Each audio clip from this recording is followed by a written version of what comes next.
అందరికీ నమస్తే, welcome to our channel. Present మనతో పాటు గెస్ట్గా ఉన్నారు ప్రముఖ సామాజిక, ఆర్థిక మరియు రాజకీయ విశ్లేషకులు కొత్త రవీంద్రబాబు గారు. సార్ నమస్తే అండి. నమస్తే సార్. ఏంటి సార్ ఇప్పుడు ఈ సాయి కృష్ణ ఈ ఉదంతం కావచ్చు, లేదంటే ఈ కేసుకు సంబంధించి గత ఒక 2-3 రోజుల నుంచి ఒక రచ్చ నడుస్తూనే ఉంది ఏపీ పాలిటిక్స్లో. అయితే జగన్మోహన్ రెడ్డి గారు ఎవరైతే సాయి కృష్ణ కుటుంబ సభ్యులు ఉన్నారో వాళ్ళ దగ్గరికి వెళ్ళి పరామర్శించడం జరిగింది. పరామర్శించడం మాత్రమే కాదు, ఇక్కడ అతని కులాన్ని కూడా లాగుతున్నారు. అసలు ఏంటి, అసలు ఫస్ట్ ఆఫ్ ఆల్ ఈ విషయాన్ని బయటకు తీసుకొచ్చి ఈ విధంగా అన్యాయం జరుగుతుంది అని చెప్పిందే అంబటి రాంబాబు గారు కావచ్చు, మరి కొంతమంది వైసీపీ నాయకులు కావచ్చు. ఓకే, ఒక సామాజిక మానసిక స్పృహతో ఈ విధంగా చేశారని అనుకుందాం. అయితే ఎందుకు ఇప్పుడు రాజకీయంగా కులాన్ని తీసుకొస్తున్నారు?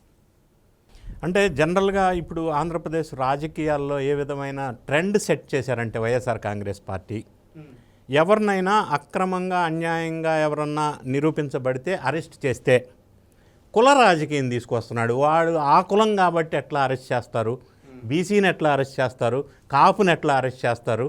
అసలు నేరస్తుడికి నిందితుడికి కులానికి సంబంధం ఏంటి?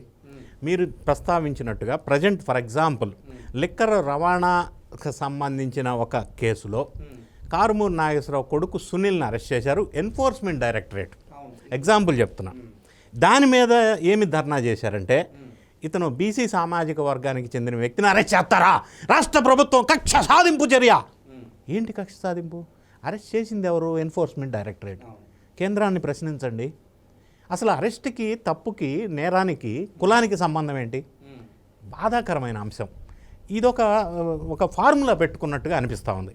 ఒక సాయి కృష్ణ మిస్సింగ్ మిస్టరీ వ్యవహారం ఒకసారి చూసినట్టయితే, నేను మిస్సింగ్ మిస్టరీ అంటున్నా, నా పదాలు కూడా జాగ్రత్తగా వాడుతున్నా. ఎందుకంటే అంబటి రాంబాబు లాగా నేను చంపేశారు, బూడిద లేదు నేను చెప్పలేను. సరే, ఈ మొత్తం ఎపిసోడ్లో విషయాన్ని బయటికి ప్రపంచానికి వెలుగులోకి తీసుకొచ్చింది అంబటి రాంబాబు, మాజీ మంత్రి. ఆయన చెప్పి కొన్ని ఫోటోలు చూపించాడు. ఇదిగో ఫోటోలు, కొట్టారు, పొడిచారు, రక్తం వస్తుంది, గోల్డ్ పీకేశారు, తర్వాత చంపేసి కృష్ణలంక శ్మశాన వాటికలో ఒక 2-వీలర్ పైన 2 కానిస్టేబుల్, మధ్యలో డెడ్ బాడీ తీసుకెళ్ళి అక్కడ దహనం చేసి బూడిద కూడా లేకుండా చేశారని ఆయన కంక్లూడ్ చేసి వివరించి చెప్పాడు జనానికి. సార్, ఇదంతా ఈయనకు మాత్రమే ఎలా తెలిసింది? మీడియాకి కానీ లేదంటే ఇతరులకు కానీ ఎందుకు తెలియలేదు? ఆయన అలా చెప్పాడు అంటే ఆయన దగ్గర తగిన సాక్ష్యాధారాలు ఉండాలి, నంబర్ 1. నంబర్ 2, పోలీసు వాళ్ళు కొట్టేటప్పుడు, చంపేటప్పుడు ఫోటోలు తీసి ఈయనకి పంపించి ఉండాలి. నంబర్ 2, ఇంకొక నంబర్ 3 ఏంటంటే, ఈయన అక్కడికి వెళ్ళి ఆ టైంలో ఫోటోలు తీసుకొని ఉండాలి. ఏదేమైనా ఆయన చెప్పిన దాన్ని బట్టి ఆయనకి తెలుసు సబ్జెక్ట్, ఆయన పాత్ర ఇన్వాల్వ్మెంట్ ఉంది, ఆయన మనుషులు ఇన్వాల్వ్ అయ్యారు అని నాకు అనిపిస్తూ ఉంది. పోలీసు వాళ్ళు ఆయన మీద కేసు పెట్టాలి, క్రిమినల్ కేసు. దీని మీద ఈయన్ని ఎంక్వైరీ చేస్తే ఈయన ద్వారా కొన్ని నిజాలు బయటకు వస్తాయి. ఎంక్వైరీ జరుగుతుంది కాబట్టి.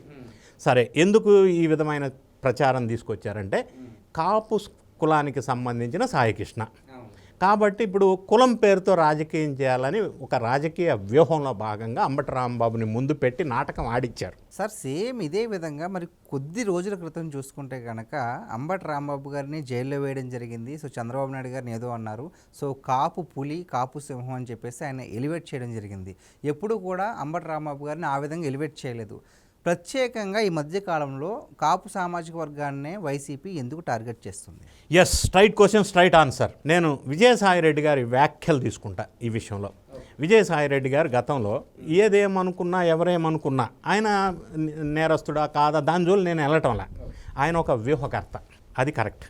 ఆయన గతంలో ఒక మాట ఏం చెప్పిండంటే, జగన్ రెడ్డి గారు పాదయాత్ర కాదు కదా, మోకాల యాత్ర చేసినా గెలవడు. ఎందుకు అంటే ఆయన రీజన్ చెప్పాడు. కూటమి ప్రభుత్వం స్ట్రాంగ్గా ఉంది, కూటమిని విచ్ఛిన్నం చేస్తేనే వీళ్ళు గెలుస్తారు. కూటమిని విచ్ఛిన్నం చేయాలంటే కాపులు కమ్మకి లొల్లి పెట్టాలా, కాపుల్ని పక్కకి తీయాలా, ఆయన మాటలు. అంటే అత్యధిక ఓట్ బ్యాంక్ ఉంది. ఎస్. అంటే గతం 2024 ఎలక్షన్లో ఎక్కువ కాపులు పర్సంటేజ్ ఆఫ్ ఓట్స్ కూటమికి వచ్చినాయి కాబట్టి వీళ్ళు ఓడిపోయారని వాళ్ళ సర్వే రిపోర్ట్స్. ఇప్పుడు కూటమిని లేదా కాపుల్ని దూరం చేయాలనే ఒక వ్యూహంతో ఈ కాపు అనేది ఎక్కువగా విభజించటం కోసం వాడుతున్నారు.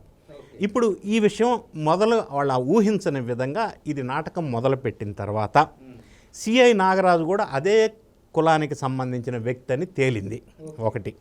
రెండోది, ఈ సాయి కృష్ణ అన్న వ్యక్తిని దేవినేని అవినాష్ అనుచరుడుగా కన్ఫామ్ అయింది, బెడిసి కొట్టింది. దేవినేని అవినాష్ కాపు కులస్తుడు కాదు, దేవినేని అవినాష్ వైసీపీ అభ్యర్థి.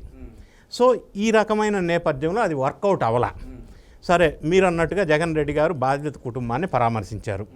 ఆయన సరే ఏం మాట్లాడారంటే, చిన్నపిల్లాడు బాగా 25 సంవత్సరాలు 22 కేసులుంటే ఏమవుతుంది, తప్పు చేశాడు అయితే చంపేస్తారా అంటాడు. చంపేశారని ఎవరు కన్ఫర్మ్ చేస్తున్నారు? అంబటి రాంబాబు కన్ఫర్మ్ చేస్తున్నాడు, జగన్ రెడ్డి కన్ఫర్మ్ చేస్తున్నాడు.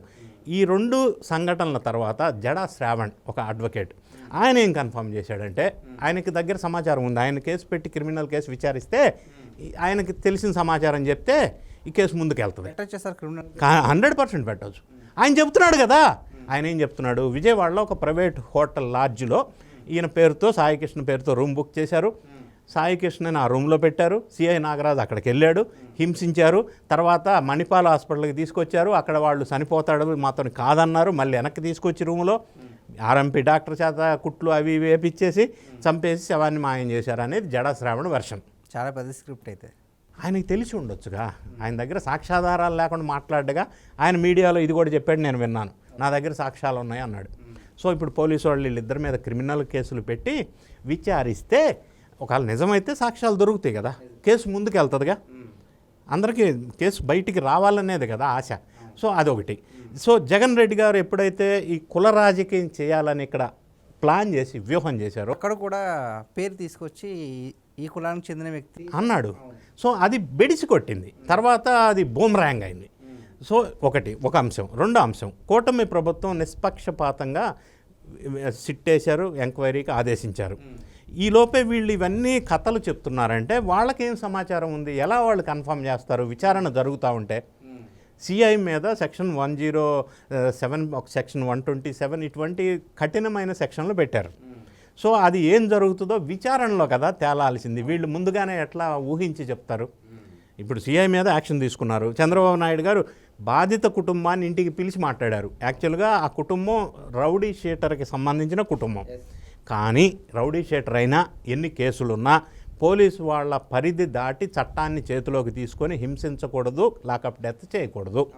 అది క్లియర్గా ఉన్నటువంటి కూటమి ప్రభుత్వం మరి ఆ బాధిత కుటుంబాన్ని ఓదార్చడమే కాకుండా, విచారణకి ఆదేశించటమే కాకుండా ఈ సిఐని సస్పెండ్ చేశారు. ఆయన ప్లేస్లో మురళీకృష్ణని ఇంకో సిఐ వచ్చి ఛార్జ్ తీసుకున్నారు.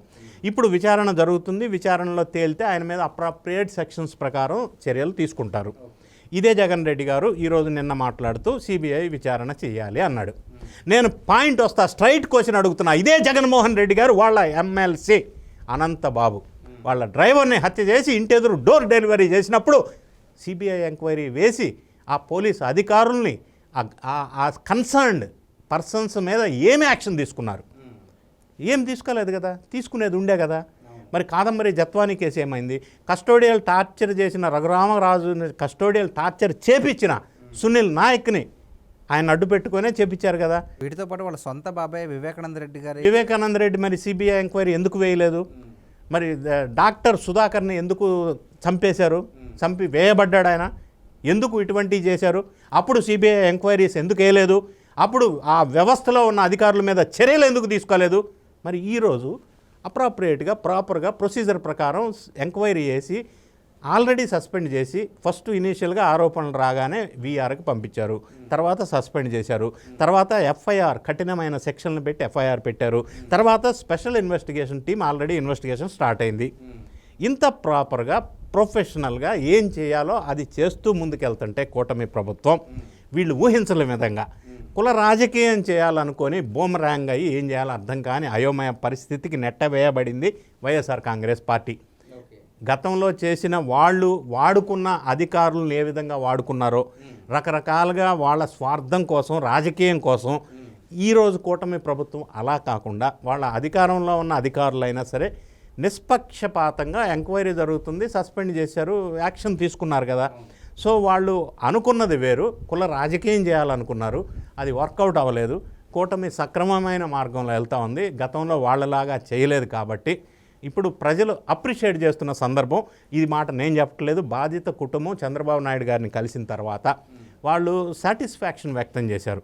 అయినప్పటికీ వైఎస్ఆర్ కాంగ్రెస్ పార్టీ ఎంపీ గురుమూర్తి ఎన్హెచ్ఆర్సీ మానవ హక్కుల ఉల్లంఘన జరిగిందని అక్కడ కంప్లైంట్ ఇచ్చారు. సరే ఏదేమైనా వాళ్ళు విచారణ చేస్తారు, సిట్టు విచారణ చేస్తుంది, ఎంక్వైరీ జరుగుతుంది, బాధిత కుటుంబాలని విచారిస్తారు పూర్తి స్థాయిలో.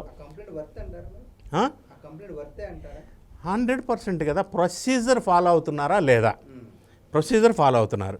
ఇప్పుడు వీళ్ళు ముందుగానే వీళ్ళు ఎట్లా డిసైడ్ చేసి చెప్పారనేది నాకు ఇప్పటికీ అర్థం కాదు.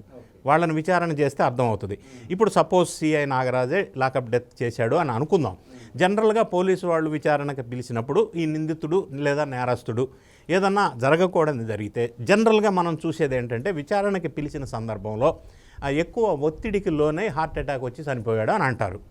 లేదా మా మీద దౌర్జన్యానికి పాల్పడ్డాడు, మేము ఆత్మరక్షణలో భాగంగా కాల్పులు జరిపాము, చనిపోయాడు అంటారు. కానీ వీళ్ళు ఏం చెప్తున్నారంటే చంపేసి శ్మశానం, ఆ శ్మశానం పేరు కూడా చెప్తున్నాడు, కృష్ణలంక శ్మశానం, అక్కడికి తీసుకెళ్ళి కాల్ చేసి బూడిద లేకుండా చేస్తారా ఏ పోలీసులైనా? అట్లా చెయ్యరు కదా. ఒకవేళ చేశారా అని అనుకుందాం, అది నిరూపించాల్సింది, అది కన్ఫామ్ చేయాల్సింది ఈ రిపోర్ట్స్, ఇన్వెస్టిగేషన్స్, లేదా ఆ తీర్పు కన్ఫామ్డ్గా చెప్పవలసింది కోర్టులు. ఇప్పుడు ఈ నెల 29వ తారీఖు హెబియస్ కార్పస్ పిటిషన్ విచారణకు వస్తుంది. విజయలక్ష్మి వాళ్ళ తల్లి హెబియస్ కార్పస్ పిటిషన్ వేశారు. ఆ విచారణలో పోలీసు వాళ్ళు ఒకవేళ ఈ మిస్సింగ్ అయినటువంటి సాయి కృష్ణని అక్కడికి ప్రొడ్యూస్ చేస్తారా తెలియదు మనకి. లేదు, ఏం జరిగింది అనే విషయం చెప్పవలసి ఉంటుంది. ఇక్కడ ఏం జరిగిందంటే 9వ తారీఖు మార్కాపురం వెళ్ళారు. 2 కేసుల్లో సమన్స్ ఉన్నాయి కాబట్టి అతన్ని తీసుకొచ్చారు కోర్టుకు అప్పచెప్పడం కోసం. అంతవరకు అఫీషియల్ ఎవిడెన్సెస్ ఎందుకంటే సమన్స్ ఉన్నాయి, మార్కాపురం వెళ్ళారు, తీసుకొచ్చారు. ఆ తర్వాత ఏం జరిగిందనేది ఎవరికి తెలియదు. మరి లాకప్ డెత్ తగిలబెట్టేశారా అని మనం వీళ్ళు ముందుగానే ఎలా అనగలుగుతున్నారు? అంటే వీళ్ళు ఆ పని చేసి సిఐ మీద దొబ్బేస్తున్నారా? అంటే ఇందులో చాలా చాలా సీరియస్ పాయింట్, ఎలిగేషన్. ఇది లైట్గా తీసుకునే అంశం కాదు, అది అంటే చాలా సీరియస్ సెన్సిబుల్ మ్యాటర్ కదా. మరి వీళ్ళే కన్ఫర్మ్ చేస్తున్నారంటే వీళ్ళకి ఎలా వచ్చింది సమాచారం అనేది బిగ్ క్వశ్చన్ నాకు. సార్ ఫైనల్గా ఒక్క క్వశ్చన్ సార్, అంటే ఎవరినైనా పరామర్శించవచ్చు, తప్పులేదు. అందులోనే రాజకీయ పొజిషన్లో ఉన్నప్పుడు పరామర్శించడం తప్పు కాదు. అయితే జగన్మోహన్ రెడ్డి గారు ఈ సాయికృష్ణ అనే కుటుంబాన్ని పరామర్శించారు. అయితే ఒక రౌడీ షీటర్ ఆయన. సో రీసెంట్గా తుని దగ్గర ఒక ఇన్సిడెంట్ జరిగింది, ఒక పాప అడవిలోకి వెళ్ళిపోయింది, జాహ్నవి. సో దాని గురించి ఆయన మాట్లాడలేదు. సో మరి మనం ఇందాక డిస్కస్ చేసుకున్నట్లు డ్రైవర్ సుబ్రహ్మణ్యం కావచ్చు, లేదంటే డాక్టర్ సుధాకర్ కావచ్చు, సో ఇలాంటి వాళ్ళని పరామర్శించకుండా సో ఇటువంటి ఒక రౌడీ షీటర్ ఈ ఇష్యూ గురించి కానీ, లేదంటే గతంలో కూడా గంజాయి బ్యాచ్ ఎవరైతే ఉన్నారో సో వాళ్ళని పరామర్శించడం, సో ఈ పరామర్శల గురించి మీరు ఏమంటారు? అంటే ఒక కామన్ పాయింట్ కనిపిస్తూ ఉంది ఇందులో, common psychology. Jagan Reddy and team what ever it is, ఈయన పరామర్శించేది ఎవరిని అనేది మనం లిస్ట్ అవుట్ చేసుకుంటే అక్రమాలు, అన్యాయాలు, దౌర్జన్యాలు చేసి నిరూపించబడి జైలు బాట పడితే వాళ్ళని పరామర్శించి ఓదారుస్తున్నాడు. అంటే నేరస్తులకి ఒక భరోసా కల్పిస్తున్నాడు. క్లియర్గా సైకలాజికల్ ఆస్పెక్ట్లో మనం ఆలోచిస్తే తెనాలిలో గంజాయి బ్యాచీని పరామర్శించాడు. అంటే గంజాయి బ్యాచీకి ఈయన సపోర్టు. ఇప్పుడు నిన్న ఈ సాయి కృష్ణ మిస్సింగ్ కేసులో ఆయన మీద 22 కేసులు, ఇంక్లూడింగ్ పాక్సో కేసు. సో ఆయన్ని పరామర్శించాడు. మరి ఇందాక మీరు అన్నట్టు మిగతా వాళ్ళని పరామర్శించలా. ఎందుకంటే జైలుకి వెళ్ళిన వాళ్ళని, నేరస్తుల్ని, గంజాయి బ్యాచీని, లేదా నేరారోపణలో జైలు జీవితం గడుపుతున్న వాళ్ళని పరామర్శిస్తున్నాడు. ఇక్కడ ఇంకొక లాజిక్ ఉంది, మళ్ళీ నాకు అర్థం కాని లాజిక్. లిక్కర్ స్కామ్లో జైల్లో ఉన్న వాళ్ళని పరామర్శించట్లా. ఈయనకి ఎక్కడ తగులుకుంటుందా అని. సో అందులో మాత్రం దూరంగా ఉంటున్నాడు. చాలా నిశ్చితంగా గమనించినట్టయితే మిగతా అందరినీ పరామర్శిస్తున్నాడు, జైలుకి వెళ్ళిన వాళ్ళని, గంజాయి బ్యాచ్ని, రౌడీ మూకల్ని. అదేవిధంగా ఇక్కడ పరామర్శించి ఈ కాపు కులానికి సంబంధించి విచ్ఛిన్నం చేయాలా అని అనుకున్నారు. ఆ వ్యూహం ఫలించలేదు. ఎందుకంటే వాళ్ళు ఎక్స్పెక్ట్ చేయాలి కూటమి ఈ విధమైన కఠిన నిర్ణయం తీసుకుంటుంది అనేది బహుశా ఊహించుండరు. ఎందుకంటే వాళ్ళ హయాంలో ఇటువంటి ఆలోచన చేసింది లేదు కాబట్టి. సో ఈ వ్యవహారం బెడిసి కొట్టిన నేపథ్యంలో ఇప్పుడు వాళ్ళు ఏం చేయాలో పాలుపోని పరిస్థితి. ఇది ఫెయిల్ అయిన సందర్భంలో ఇక నెక్స్ట్ ఏం అలిగేషన్ చేయబోతారో చూడాలి. ఏదేమైనా హెబియస్ కార్పస్ పిటిషన్ విచారణ సందర్భంలో పోలీసు వాళ్ళు ఇచ్చే అఫీషియల్ స్టేట్మెంట్, అనౌన్స్మెంట్ని చూసి మాట్లాడాలి తప్ప విచారణ జరుగుతున్న సందర్భంలో ఇటువంటి కామెంట్స్ కరెక్ట్ కాదు. కులాలకి ఆపాదించడం అసలు కరెక్ట్ కాదు, రౌడీలకి సపోర్ట్ చేయడం కరెక్ట్ కాదు అనేది వాళ్ళు గ్రహిస్తే మంచిది. ఓకే, చూసారు కదండి. కేవలం కాపు సామాజిక ఓటు బ్యాంకు కోసం మాత్రమే ఈ విధంగా సాయికృష్ణ ఫ్యామిలీకి పరామర్శించడం కావచ్చు, లేదంటే ఇటువంటి వాళ్ళని ఎంకరేజ్ చేయడం కూడా మరి చట్టరీత్యా నేరం అని చెప్పేసి రవీంద్రబాబు గారు చెప్తున్నారు. మరి ఈ విషయం పైన, ఈ అంశం పైన మీ విలువైన అభిప్రాయాన్ని కామెంట్ రూపంలో తెలియజేయండి. Thank you so much sir. Thank you.